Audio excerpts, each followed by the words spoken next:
लिंबू आणि आलं डिटॉक्स वॉटर कसे तयार करावे। साहित्य: एक लहान तुकडा आलं किसलेले किंवा कापलेले, 1-2 लिंबाचा रस, 2 कप कोमट पाणी, 1 चमचा मध। कृती: एका भांड्यात 2 कप पाणी कोमट होईपर्यंत गरम करा। आलं त्यात घालून 5-7 मिनिटे मुरू द्या। पाणी गाळून त्यात लिंबाचा रस आणि मध घाला। हे पेय सकाळी उपाशीपोटी किंवा दिवसभरात पिण्यासाठी तयार आहे। लिंबू आणि आलं डिटॉक्स वॉटरचे फायदे: आलं मेटाबॉलिझम वाढवून चरबी कमी करण्यास मदत करते। लिंबामधील सायट्रिक ॲसिड शरीरातील फॅट बर्निंग प्रक्रियेला चालना देते। आलं अपचन, गॅस आणि पोटदुखी कमी करते। लिंबू आतड्यांना साफ ठेवते आणि पचनतंत्राला चालना देते।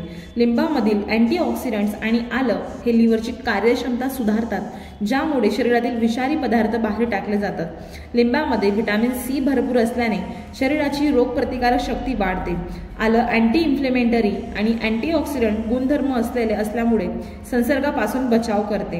हे पेय टॉक्सिन्स काढून टाकते, ज्यामुळे त्वचा स्वच्छ, तजेलदार आणि निरोगी होते। आलं शरीराला ऊर्जा देते आणि थकवा दूर करते। लिंबू शरीर हायड्रेट ठेवून ताजेतवाने वाटण्यास मदत करते। आलं घशातील खवखव कमी करते आणि श्वसन मार्ग स्वच्छ ठेवते। आलं आणि लिंबू रक्तातील साखर संतुलित ठेवतात, ज्यामुळे मधुमेहाच्या रुग्णांना फायदा होतो। काही महत्त्वाच्या गोष्टी लक्षात ठेवा। रोज सकाळी उपाशीपोटी हे पेय घेतल्यास शरीर शुद्ध करण्यास अधिक मदत होईल। जास्त प्रमाणात आलं वापरणे टाळा, यामुळे पित्ताचा त्रास होऊ शकतो। ऑर्गॅनिक लिंबू आणि आलं वापरणे जास्त फायदेशीर ठरते। जर तुम्हाला पोटाशी संबंधित किंवा पित्ताचा त्रास असेल तर डॉक्टरांचा सल्ला घ्या।